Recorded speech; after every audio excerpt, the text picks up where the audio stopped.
one game away. Blow up. We're playing for something, man. We're playing for something. Just gotta mean something, you. They gotta mean something. Everything you got. Everything you got. Let's finish this. Do it, fellas. Let's go. Let's do it, fellas. Finish 2, 3. 1, 2, 3. You ready to make history? Come on now. Yeah. You know, there's these two words. And when I say them, people get goosebumps because they know what happens next. So without further ado, free smoke. Look. Scared cause I'm drowning in silence with bad thoughts. These days I don't have nothing to say, man, the bag talks. I put in headphones on my driver. Pull up to the spot and give a good dick and Godiva. I can't lie, I'm uninspired. No more pillow talking about nonsense. I only stick around to put some band-aids on my conscience. I don't know why I feel so bad, nigga. That's what we do, no foundation. We don't build no more, we just screw. Half a bottle of Henny, girl, I'm going with the wind. The same niggas say they happy for me, ain't want me to win. So I'm done on my friends. Don't need help popping Coronas and reminiscing. I just call up Big Bro J and say it's time for venting. If I live forever, I hold this hate for some centuries. You don't know how much I have you doing what it meant to me, but motherfuck all that. I don't even offer up the time to make the call back. Stupid Lodo, if they don't get the picture now, man, I crop them out of the photo. I can't relate to my peers. Been doing this shit for years. I'm motivated by fears. I took the wheel and I steer. My sound not dictated by fuck boys in Atlanta. Stay gifted like this album was ghost written by Santa Bars forever, like they decided to throw me under Slammer. Every song's a hit like they picture me underhanders. I could drop 1,000,000 songs, but they never gon' understand us. Soapbox sermons for niggas never giving chances. Fight our whole lives to get these weak ass advances. Work twice as hard for the shit that they getting handed. And this ain't even nothing we chose, nigga, we branded. Still can't tell why all of these niggas mad at me. I'm trying to get 100 so I can put my team on salary. Give it all to the art, man, I turn my life to a gallery. Man, damn, what a fucked up masterpiece. 1,100 shots and I swear, man, I felt them all. If we ain't even good on our blocks, man, who can we call? Pre-decline state of mind, we broke crabs in the barrel. Got us fighting our folk, man, this shit just a life of peril. Winning has a price. And leadership has a price. Y'all be asking that same question, how does it feel when we lose, bro? How do you think? You know what I'm saying? I gotta come up with another question than asking how does it feel when we lose, bro. I'm tired of hearing that. Welcome back to another episode of The Recap. We had a Monday Night Football game to wrap up Week 10. Why did I just throw that? Interesting decision. Anyways, I hope everybody out there is having a dope day, dope afternoon, dope night, whichever point in time of the day you are listening to this. I appreciate the support. Appreciate you clicking on the video. I appreciate you checking out the show. I really do. Your support means the world because I don't grow without your support, you know? So tell a friend to tell a friend to tell a friend. I be hearing people say that shit all the time, yo. I be seeing other YouTube channels and they be like, tell a friend to tell a friend. I done seen like 6 channels say that shit today. I said, I like that. I said, I'm going to say that in my next show. I said, I'm going to start the show saying it. Tell a friend to tell a friend. If you don't mind, you know. Anyways, we had a Monday Night Football game. The Los Angeles Rams were at home taking on the Miami Dolphins. How you say Dolphins? I say Dolphins. I know some people say Dolphins. Dolphins.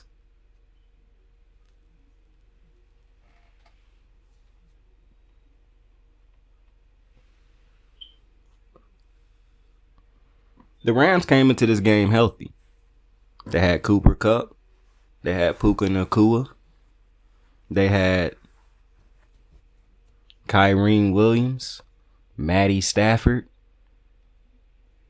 The team was healthy for the most part. The offense looked like shit. Probably the best defensive game I done seen the Dolphins defense play this season. They played a pretty decent game, good game against the Bills also. But this game in particular, great game. So many sacks, so many tackles for a loss. It is a part of this game, it got kind of silly where they were just taking turns throwing it to the other team, kind of like Sunday Night Football. But then they snapped, like Tua threw it to the other team.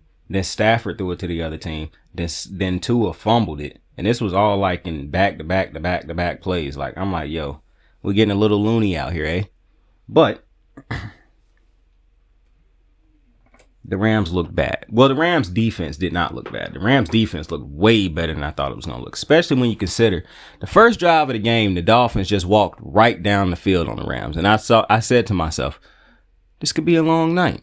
This could be a long night. But I would like to point Eric DeCosta.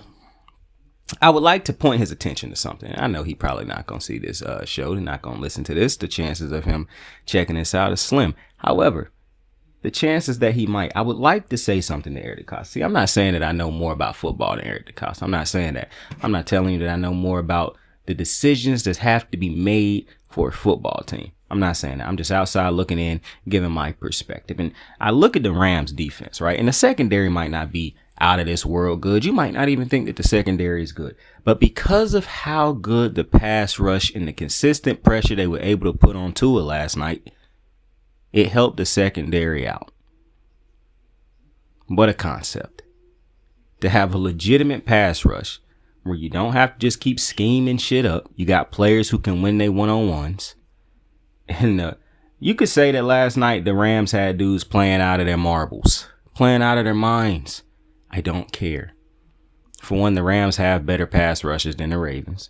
When people look at those stat numbers on the end of the season, at times they do matter. They do matter at times. But a lot of times to me, when you watch the games, that's why one of the things I said last year, I said the Ravens don't really have a dominant pass rusher. They have a great scheme that puts pressure on the quarterbacks from all different angles. But at some point in time, you need a pass rusher who don't need a scheme. He could just go out there and win. Go look at TJ Watt. And I know some people don't like it when I use TJ Watt as an example. But we are talking about elite pass rushers who can win without, they can say, fuck a scheme. I'm just about to go out there and beat my man. Go watch him play. It's impossible to guard the man. He literally wins every one-on-one. You have to double team him. And he is smart enough and just unhuman enough to where he can beat double teams. It's like I said, now that Aaron Donald is retired, TJ Watt is, to me, without a doubt, the best defensive player in football. What he is able to do, and it's not even just his pass rushing ability. It's not him being smart. It's not his ability to stop the run. It's none of that. It's how clutch he is. When the Steelers need a play to turn the game or end the game, TJ Watt is always there. When you need him the most, I have no doubt in my mind, if for some reason the Steelers ever make the Super Bowl with TJ Watt, and I pray that does not happen, but if they ever do, I have no doubt in my mind TJ Watt is going to walk away with the Super Bowl MVP, because he is going to make plays to seal this game up. That's the problem when you play the Steelers. If it's a close game, not only do they have the pass rushers to be able to end the game, Highsmith, Cam Hayward, who is just an ageless wonder at this point. They traded for Preston Smith, which was a great trade because Hightower go down and you just plug Preston Smith in. But not only do you have all those great pass rushers, a great defensive scheme, a great defensive coach, but you have TJ Watt, that guy who, because you have all of that around him, it's damn near impossible to stop him. Because when he eat, everybody eats. So if you double him, Highsmith or Hayward are going to get home. If you don't double him, Watt's going to get home. Hell, it's going to be times where you double him and he still wrecked the play. TJ Watt is unreal. And when you have pass rushers like a TJ, now everybody's not a TJ Watt, but when you have those high level pass rushers who can play outside of a scheme, who don't need a scheme to get them to the quarterback because they are just talented enough to be able to consistently go get the quarterback. That's why Hassan Reddick demands such a hefty contract, because he is one of them guys. You need those type of players. You need them. Chris Jones, look how many big plays he done made to help the Chiefs become the dynasty that they are. You need those X's, those guys that you circle on the sheet when you studying film, the guys that you circle when you going over the film. Like those are you have to have those type of guys. And the Ravens don't. They don't. And it was so many opportunities for them to go trade for one of these mini pass rushers on these teams that will not be competing for Super Bowl supremacy. It blows my mind. But when you look at this Dolphins Chiefs game, I still, Tua had a play in this game, and this is where I just don't know what the fuck be going on in Tua's head. And I know that's a lot of jokes could have been cracked right there after I said what I just said, but I ain't even gonna dive into that. I don't understand why you throw that interception to it and then you go head first trying to make a tackle. With all the concussions, what coach on the sideline is not telling this nigga, yo, if you throw an interception, just walk your ass to the sideline. Everybody in the world is going to understand it. Do not try to make a tackle. Don't don't do none of that. Walk your ass to the sideline. Because Tua's getting out of control. I mean, at this point, you can cussing yourself, Tua. And I know he wasn't concussed after that play, thank God. But come on, bro. What are we doing? What are we doing, my guy? You just concussed yourself a couple games ago, well, like a month ago, running head first into a dude. It didn't even look like it was crazy contact and you was concussed for a minute. And then you go and do that shit? Lord. Oh, shit. Hold up. Give me a second.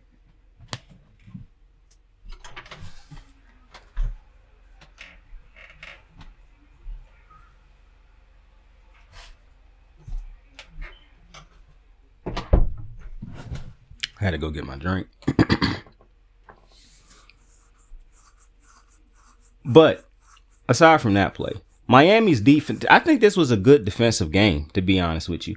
The score obviously ended up being 23-15, but you could call it sloppy offenses. You could call like the difference in this game was Miami got touchdowns and the Rams just got 5 field goals. That was the problem. The Rams could not get into the end zone. It don't matter how many times they got in the first half, their offense was non-existent. The second half, every time they made plays and did things, they just brought themselves back with bad snaps. They couldn't get Matthew. They had like 3 or 4 plays where the center and couldn't get the snap that Matthew Stafford clean. Then you had the loss of yardages on I give it to you. The Rams and the Miami was tackling. A lot of tackle for losses in this game. A lot of tackle for losses for both sides. It felt like every time I looked up, dudes was getting brought down in the backfield. Like the running games were really non-existent. Neither team could really get a running game going throughout the majority of the game. It felt like a closer game towards the end of it than it really was. Miami really was in control of this game for the most part all night. The Rams just couldn't. The offense just couldn't get in the end zone. I mean, even the drives where you felt like, okay, they're going to do something. They had to settle for 3. Like consistently. And you got Cooper Kupp and Puka Nacua on the field. So I do think that the Rams should invest in a tight end. And I said this last year. I just don't really think the tight end position for the Rams is good enough. And I think if they had a tight end position, that would help that would help hitting the middle of the field, picking up those, not having Cooper Kupp and Puka have to take so much punishment, picking up key third downs. And I know they got multiple receivers and they try to spread it around here and there as much as Matthew Stafford spreads it around. But if they had a tight end, now I know I can already hear some people saying he wouldn't throw it to him anyways. You could possibly be right. However, I do think they need to invest in a better tight end. Eventually, they're going to have to invest in a quarterback. So, I mean, because Stafford ain't got that much more, many more years left. And the fact that this is the thing that blows me with Stafford. And I done said this multiple times. It's just, as talented as you might feel as though he is, as talented as the media talks him up to be, this is still the quarterback from Detroit. He have some great games. He have some alright games. He have some god awful games. He have some average games. Like, I really don't understand how to me, Matthew Stafford is not a Hall of Famer. That's the first thing. And I didn't want to start this by taking a shot at Matthew Stafford. I know it sounds like I'm taking a shot at Stafford, but I'm really not. I just don't think that the quarterback play is consistent enough in Los Angeles. And we would like to believe it is, but I just don't think it is. I feel like and I don't want to get into saying, if you put Mahomes or Lamar or Burr, I don't want to get into that conversation where if you plug another quarterback over there. I would just say, as good as Stafford is in some of his good games, that they still lose sometimes, he is just as bad or just as average or just as a non-difference maker for his team in other games. That's what I would say. And so I believe that my problem with because the defense played a good enough game for them to win last night. And Stafford not being able to escape sacks, like he can't really. I understand you move the pocket around, you try to get him out in space because your offensive line may not be as great. But this is still an old Stafford. He can't move as well as you would want a quarterback to move nowadays. I know a lot. I be hearing a lot of people take shots at Stafford. Well, not necessarily take shots, but be like, the Rams lost the trade because look at Goff. Yo, we got to let that go. The Lions have not won a Super Bowl with Jared Goff. Jared Goff, to me, is still not a better quarterback than prime Stafford. I'm almost certain. Now, I would more than likely take Jared Goff over Stafford right now. Not because I think Jared Goff is better. He's just the younger quarterback. And to me, the difference between Jared Goff and Statty is not that different right now, because Jared Goff seemingly, if he's got the right players and system around him, he could put together more consistent winning efforts than Matthew Stafford can at this point, in my opinion. And this was not a Matthew Stafford going in without weapons, with a banged up team. This was just Matthew Stafford not having it in that game, to be honest with you. He was not, because the first thing some people are going to say is, well, it wasn't a good coach game, or people dropped passes, or, he didn't have time because his offense. Bro, you have to, while I understand a lot of those things could be true, even though saying that Sean McVay didn't coach a great game and I understand great coaches can have, because I've been talking about Shanahan, but the play calling wasn't the problem. To me, the biggest problem in this game, or with the Rams going forward, it's going to be, you don't really know. Like, people can say they do, but do you really know what you're getting from Stafford on a game-to-game basis? Do you? Because, like I said, is the arm talent. When Stafford is playing at his best, is great. But that was a 17-game season. Stafford probably giving you vintage, because at this point it is vintage Stafford games. He probably giving you 4 of those, maybe 5. The other ones are just average games or average performances. I'm not telling you that they bad performances. I'm telling you I don't think Stafford is at that level anymore where he just lift the talent. Like, he got a lot of talent on his team that can keep him. He could have thrown more interceptions last night. It could have got very ugly for the Rams last night if the Dolphins offense didn't have to go up against a Rams defense that was clearly charged up. But another thing that I think, the Rams, I can't imagine being a home team and I go to a game and I'm playing at home and damn near half of the stadium, if not more, is supporting the opposing team. That would piss me the fuck off. I'm not going to lie to you. And I love SoFi Stadium. I think that's probably the most beautiful stadium in the NFL. But boy, to have that stadium, like, I would be happy if I was a Rams player to play in that stadium. I'm like, bro, we got the best home field stadium. Like, we got the toughest, most up to date, everything we need in this motherfucker we got. But every Sunday we go on that field and get to playing, it sounds like we at an away stadium. That is just a problem. And I understand that you got the Lakers, you got USC, you got the LA Kings during hockey season. I understand you got the Sparks. I understand you have the Dodgers. I understand you got all that. But I mean, goodness gracious, the Rams got to figure something out. They have to figure something out because this is LA. You got to get more. And I know the money is all the same, whether they filling up the stadium with your fans or the opposing team fans. But I'm just thinking about the competitive advantage that you lose when you no longer have home field advantage.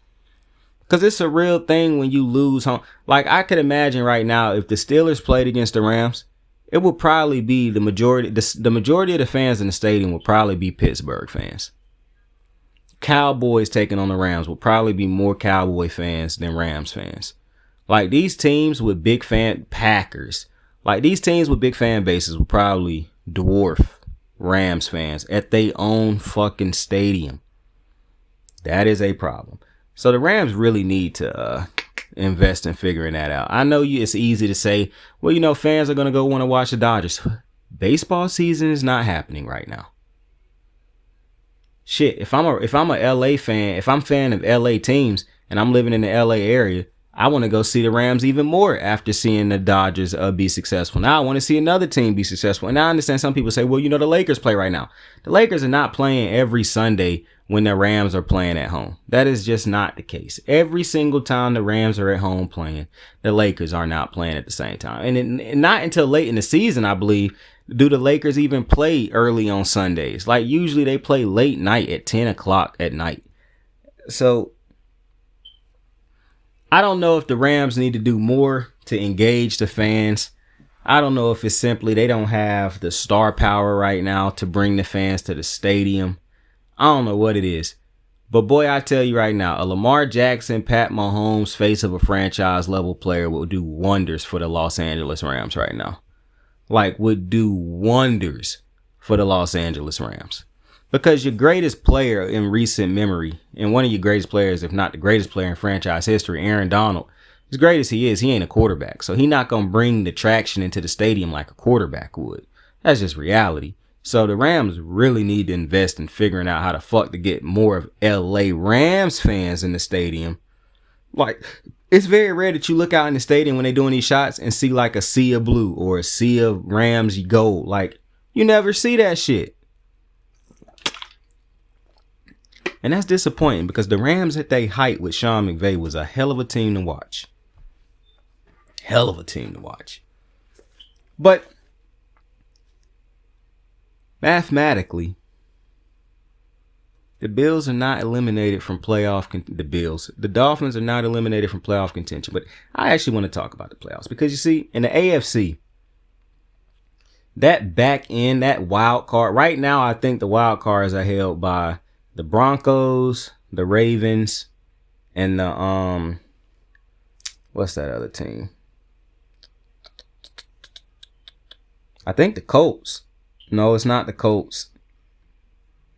Hold on, let me go through these AFC divisions in my head. So you got the Texans. Oh, I think it's the Texans with that. No, because every division winner. No, every division winner don't have a thing. I think the Texans do. I gotta look over. I know the Bengals are not a playoff team right now. If the Texans gonna be a playoff, division winner. So it's 3 wild card teams. I know the Ravens and the Broncos are 2 of them. The Chargers are the 3rd one. The Chargers, the Ravens, and the Broncos right now hold those positions for the wild card. They already got swept by the Ravens, so you could take the Ravens out of the conversation for the Bengals. The Bengals have absolutely no shot at finishing higher than the Ravens. The Ravens will have to lose every single game basically the rest of the season for the Bengals will have to win every single game the rest of the season in order to finish higher than the Ravens and take their spot. So the Ravens playoff spot damn near is secured when it comes to if the Bengals are who they worried about. They're not worried about the Bengals because they done swept them on the season. The Colts, I'm be honest with you, I would love for the Colts to make the playoffs because that's going to be one of the few easy teams. Well, I don't want to say easy teams, but that'll be one of the more predictable teams that teams get through in the playoffs because that's just not a great team. I'm as a Baltimore fan, I would much rather see the Colts than see fucking Cincinnati.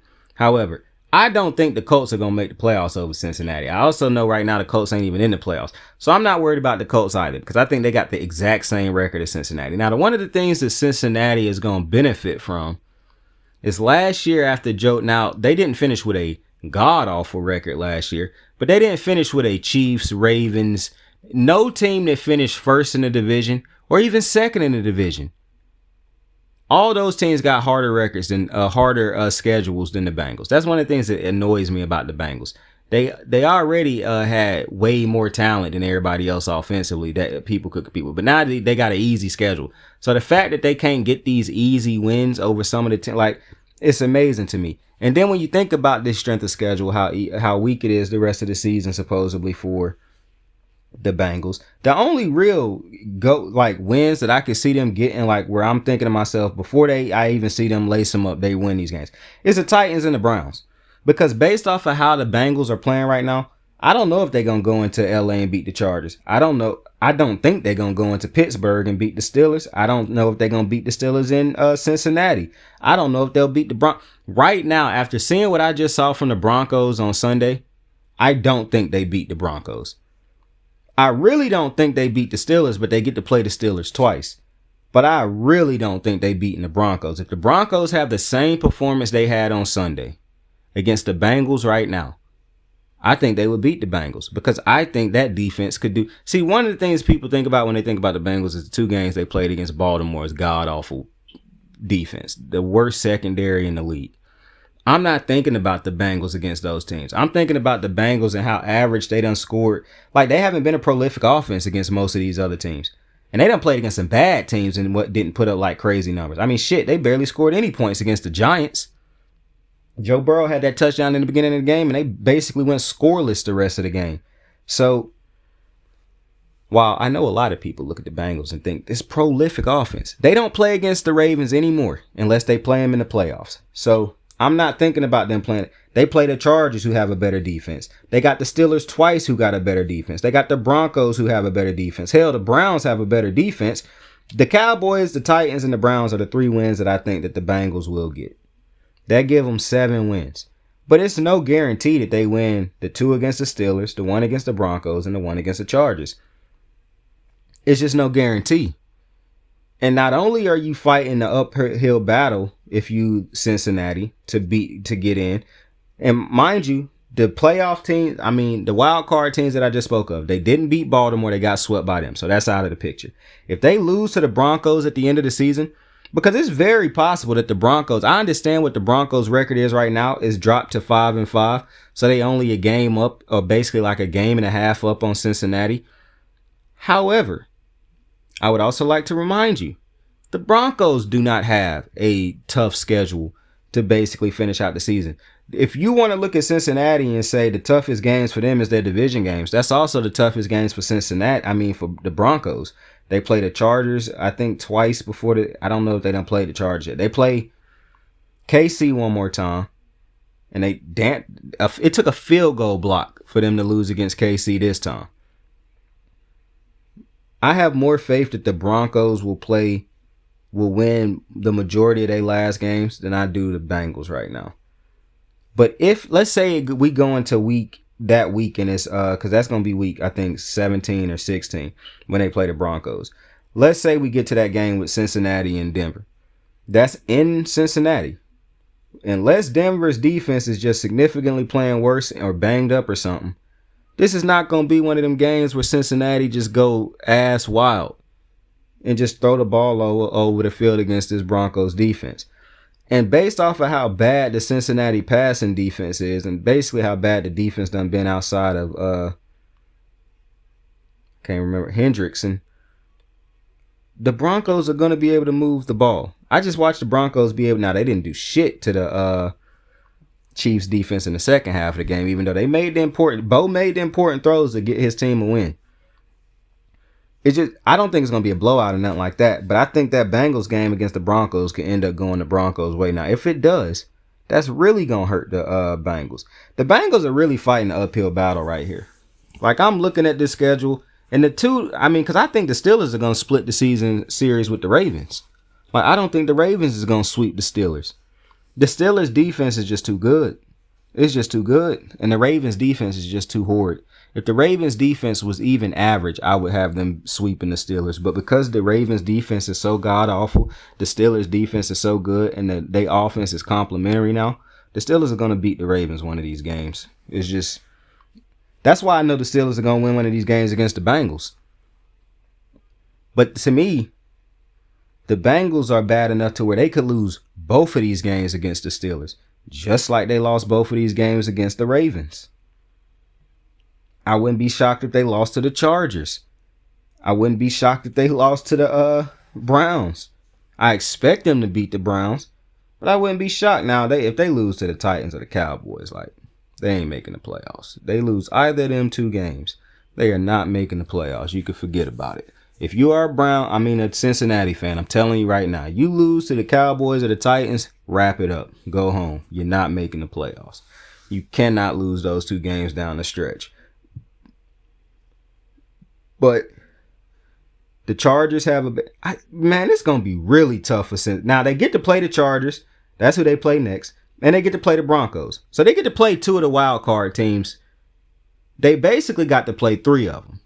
Like I said, swept against Baltimore.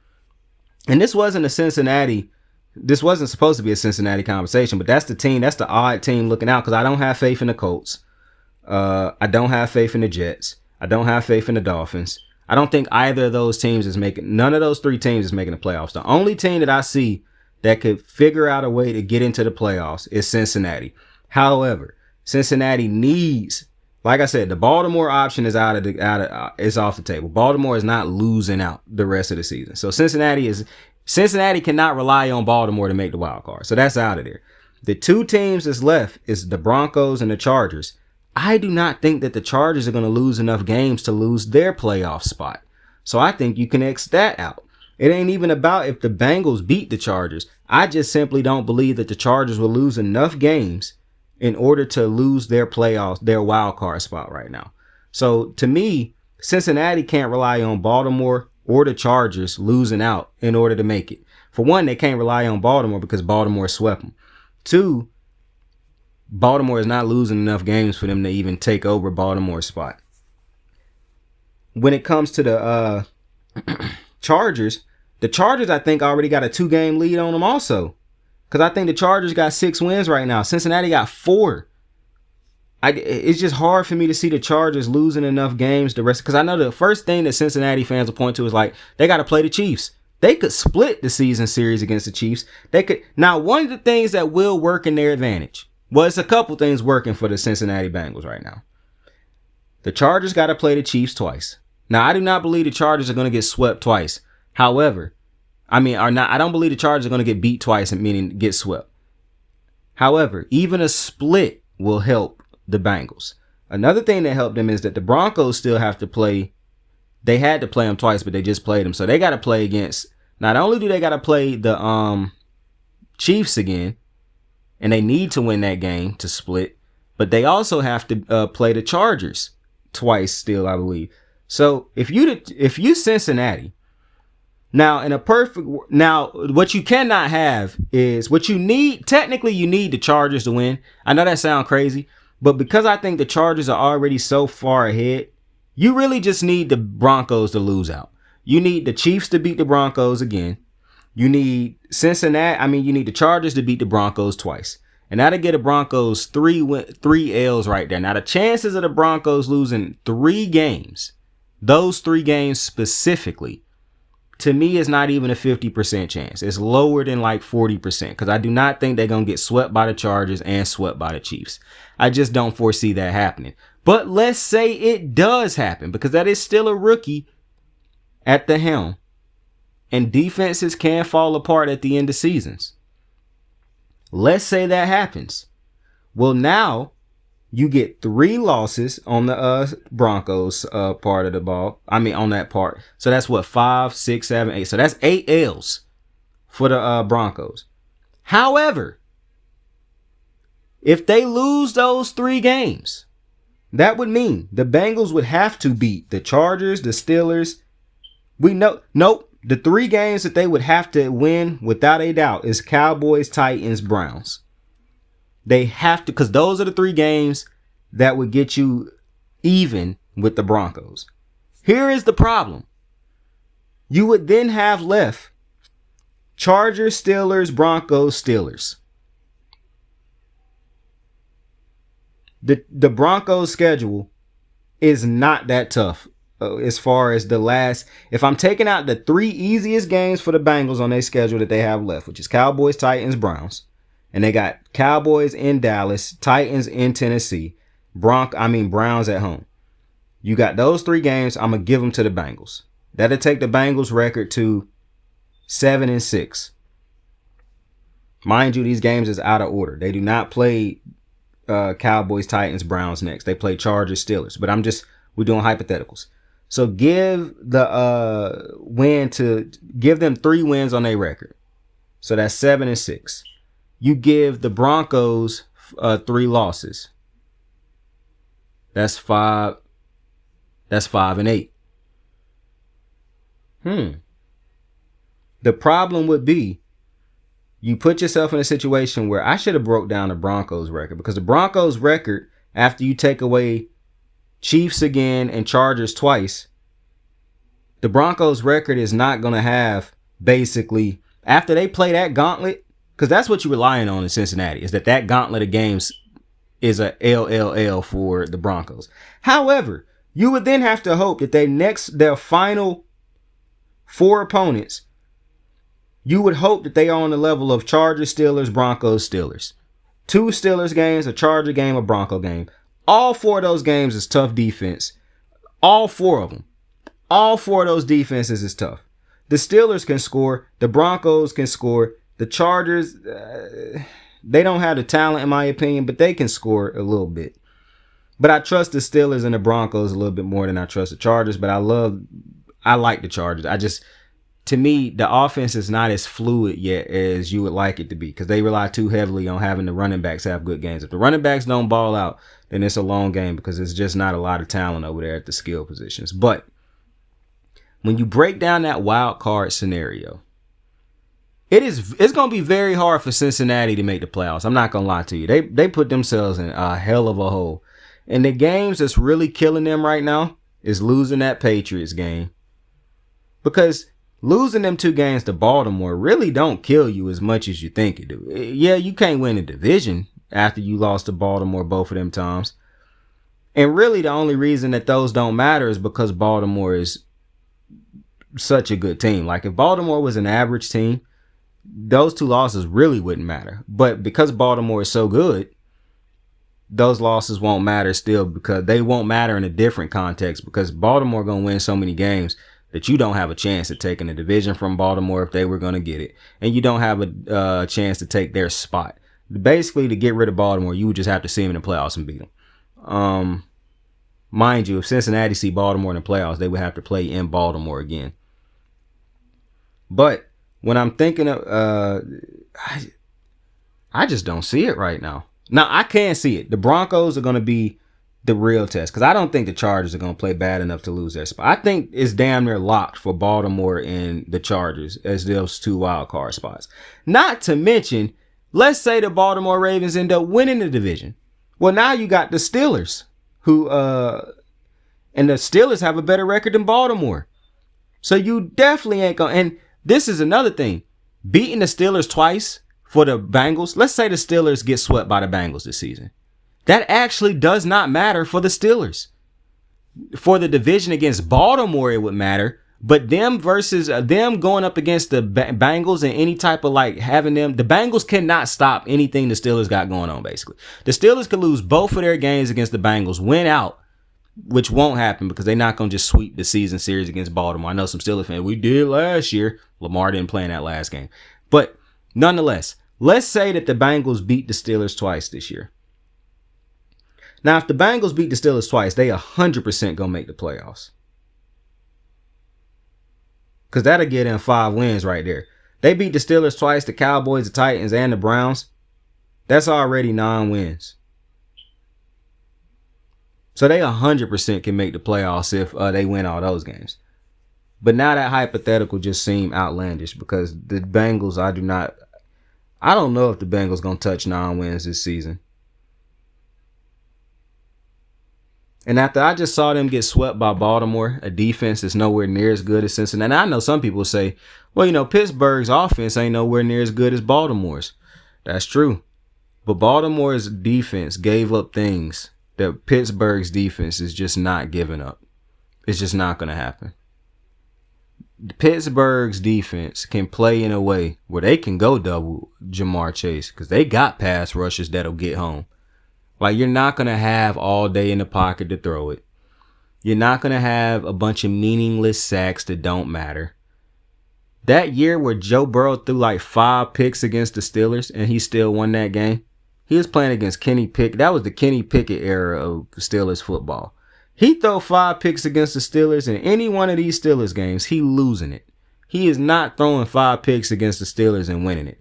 That's why, you see, if Jared Goff was playing the Steelers Sunday and he threw 5 picks against them niggas, Jared Goff would not have been a fun flight home for the Lions.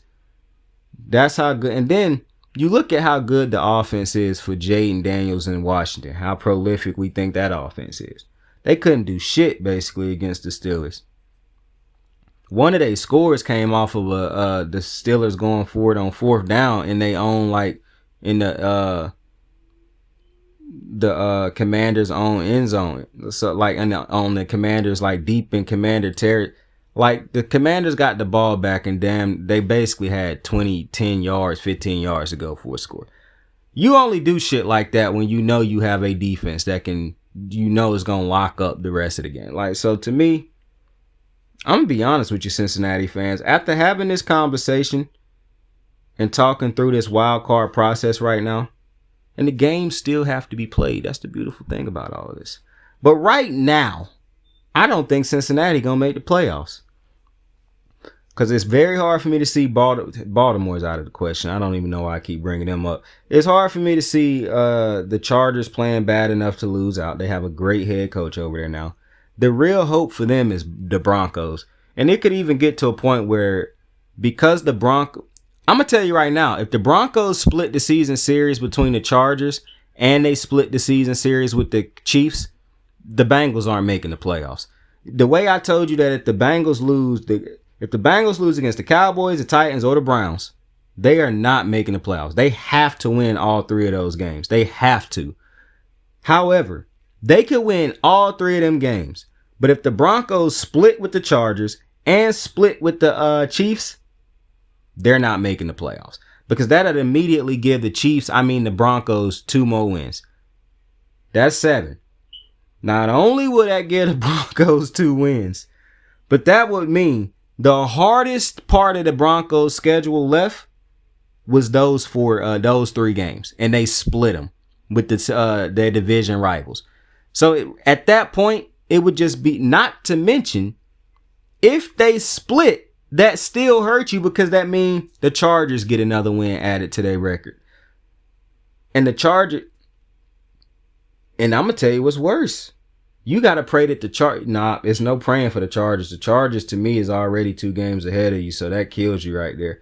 You can't afford a team to be 2 games ahead of you right now, because that means you got to basically win 3, and that team got to lose 2 or lose. Yeah, you basically got to win 3, because having the same record as them don't help.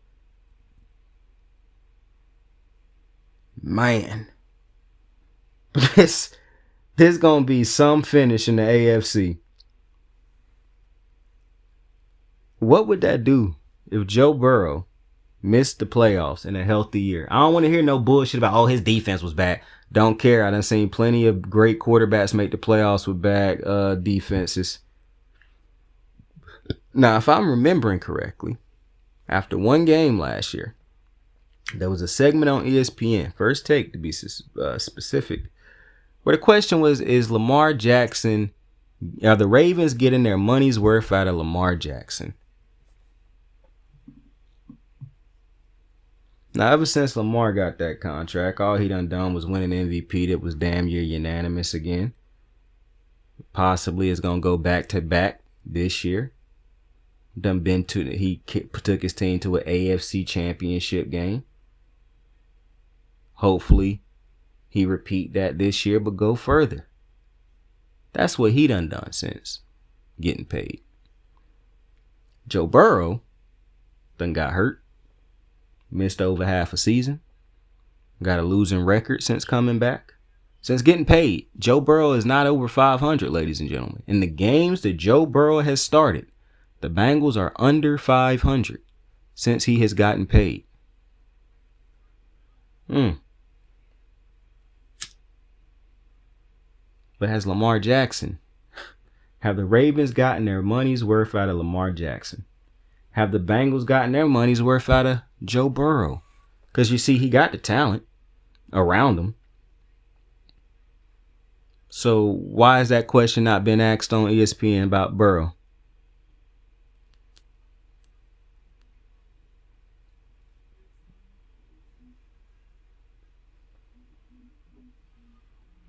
Saint's not a racist. Saint don't hate white people. Saint just don't like how the media talk about the game of football. You see, I was disgusted when I saw that question about Lamar Jackson, because regardless if you want to accept it or not, Lamar Jackson is already, in my opinion, a top 10 quarterback to ever play the game. You cannot name 10 quarterbacks that are more talented than Lamar Jackson. You can name quarterbacks that have more accomplishments, as in a Super Bowl team accomplishment, but you can't name quarterbacks that's got more talent in their body at this position than Lamar Jackson. You can't. I saw somebody today on Twitter post a picture of Lamar in a Bengals jersey and Burrow in a Ravens jersey. And some dumbass Bengal fan said the Ravens have had 2 Super Bowls already. Are you high? Nigga, they would be asking, is Joe Burrow a bust if he had to play with the shit Lamar was playing with? Now, Lamar and the Bengals would probably be a 3-time champion if he had Jamar Chase, T. Higgins, Tyler Boyd, Joe Mixon. They'd be unbelievable.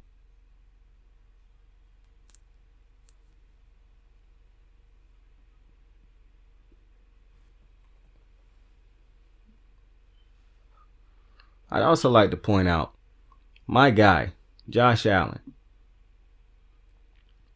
No touchdowns, 2 picks. Could you imagine if that was Lamar Jackson who had that performance? Jared Goff, 5 interceptions. I ain't heard the media speak on them 5 interceptions. I keep hearing them say that the Detroit Lions is the second best team in the league, though. I done heard people say they're the best.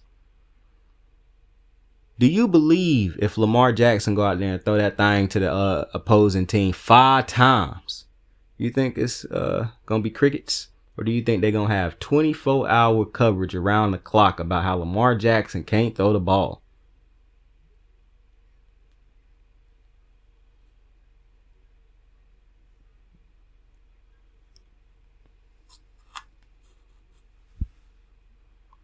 Niggas like Nick Wright have a field day. Goofy ass nigga. Big nose, bum ass nigga. Anyways, I could only imagine. But that's the media world we live in. Klay Thompson is going back to Golden State to play tonight. I hope, and this is not us talking basketball, I just wanted to say this real quick. I hope he goes 0-14. Hope he has a terrible defensive night. I hope Buddy Hield give him 30. I wish nothing good for Klay Thompson and his return to Golden State. Fuck you think this is. Anyways, back to ball. Now, I know some people would probably be like, okay, let's cover the NFC playoffs. We'll do that on the next show. That's not for this one. I do want to go over, though, the Thursday night football game that we got coming up. Eagles Commanders. What a game. The Eagles are a game above the Commanders for first place. I believe it's the NFC East. Not completely sure what division it is, but you know they play in the same division. This is going to be an interesting game. The Eagles are healthy now. Jalen Hurts looking better now. I actually think the Eagles defense has been playing better. I don't know if I trust the Eagles defense still, but they have been playing better over the last couple weeks. To me, the Commanders defense haven't really looked terrible. They played a good game against Baltimore. Like, I don't think they were terrible against the Ravens. I don't think they were terrible against the Steelers. They got cornerbacks who can be exploited. Now that's the biggest problem.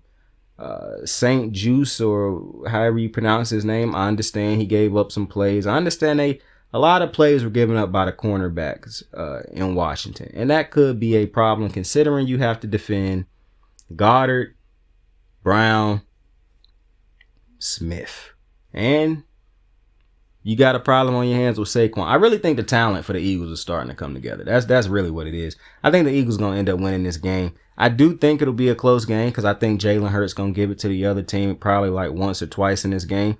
However, the real problem that you get into in this game, if you are the Commanders, if you cannot run the ball against this Eagles team, I don't know if you're going to be able to just sit back and throw it against them. Like, as bad as the Eagles defense was last year, where you could possibly just sit back and throw the ball against them all game because they couldn't tackle.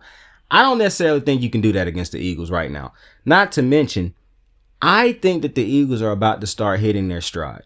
They healthy now. Players is trying to get their numbers on the season. They trying to build momentum and build wins up. They understand they are in a competitive division. They thought it might have been the Cowboys. Happens that it's going to be the Commanders. As good as I think Jaden Daniels is and the Commanders are, Jaden Daniels, I still think he's the best rookie out of all the quarterbacks. I would take him first out of all the rookie quarterbacks right now. Then it would then it would be Bo Nix. But Jaden Daniels still missed some throws. Like in that game against Pittsburgh, he missed some throws that if he had to hit those throws, game probably got a little bit of a different outlook than what it had, especially on that drive where they got the fumble recovery on the 1 yard line. If he hit that pass to McCaffrey, that drive probably ended in 3 because McCaffrey got room to run. So if he hit that, if he stand there and deliver a better throw, and I understand the numbers that he had in the beginning of the season, but if you go back and look at the beginning of the season, he was pushing the ball down the field. He did have big plays, but it wasn't like that. Only the way he built that completion percentage up to the insane heights that it was just pushing the ball down the field. That wasn't happening. They were still taking the easy, short routes. I don't mind that.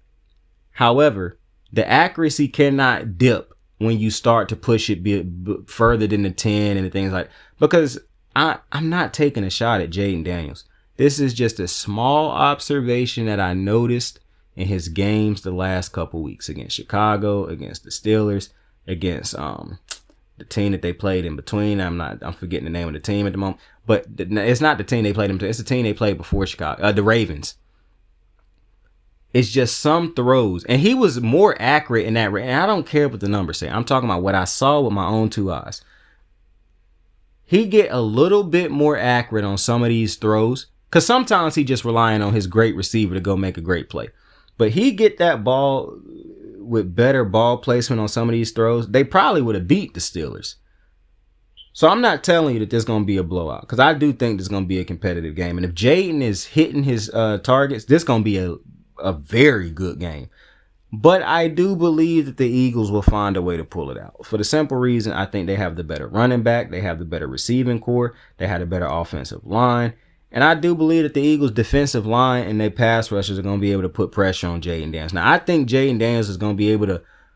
I don't think Jaden Daniels, like people keep talking about how great he is in the pocket. I do believe he is good in the pocket already. But one of the things that Jaden does, and I'm not mad at this, I actually kind of like it more so than what some quarterbacks do. Rather than holding on to the ball too long, because some quarterbacks get caught holding on to the ball too long, right? And they're not athletic enough to escape what happened after they do that. Or they just make a bad throw. Sometimes when Jaden Daniels get into holding the ball too long, he can use his athleticism to basically reset or offset the play. Meaning the damage that would have been done from him holding on to the ball too long, he can escape it. Now, you don't want to make a living out of that. However, that is an ability that he has. So it's going to be plays in this game where he's just able to escape. Now, I would like to see him, because I do think sometimes he escaped the pocket quick. Now, it's just him being a rookie. He's going to develop this. There's not nothing major. But it is times where it's like, I would prefer he stand there and deliver a shot than moving off of that target. It just is times where he do that, but it's nothing major. big Jaden Daniels guy. People was going at me on Twitter thinking I was hating on Jaden Daniels. It was crazy. But this is going to be a good football game. I think this is going to be a highly competitive football game. The only thing that could fuck this game up is turnovers and injuries. Obviously, injuries can always fuck some shit up. But the only thing that I can see fucking this game up from being like a highly competitive divisional game is turnovers. And I don't think either of these, I don't really foresee, the Eagles, actually, I think I might take the Eagles by like 6 or maybe by 10. I could see the Eagles winning this by 10 points. This is what's going to happen. Well, I'm not telling you what's going to happen. This is my question when I'm analyzing this game. Will the Commanders' defense be good enough to not allow the Eagles' offense and all that talent on offense to run wild? Because if they can hold the Eagles to field goals and maybe like if the Eagles get to the red zone 5 times, hold them to 2 touchdowns, 3 field goals. If they could do something like that, then the Commanders give themselves a very good chance of winning this game. The problem is the Eagles have a lot of talent. And if they show up ready to play, if they get to the red zone 5 times, they walking away with more than 2 fucking touchdowns. So then it becomes the Commanders have to walk away with touchdowns. Now, the Eagles defense is not what the Steelers defense was that you just played. So I expect the offense for the Commanders to look better than it looked against the Steelers. It's going to be a good game. I'm excited to see it. But with that being said, I appreciate you for joining me on another episode of The Recap. Tell somebody you fuck with them. Tell somebody you love them. You can be anything in this world. So please choose to be kind to somebody today. We never know what one another is going through. So, let's help each other out. Let's love a little more. Let's say thank you a little bit more. Let's give out flowers a little bit more. Not the physical flowers. I'm talking about let's give people their flowers a little bit more, We need it right now. With that being said, like, subscribe, share, tell a friend to tell a friend. I appreciate you joining me. I fuck with you. I love you. Saying out. You find yourself alone, riding in green fields with the sun on your face. Do not be troubled. Brothers,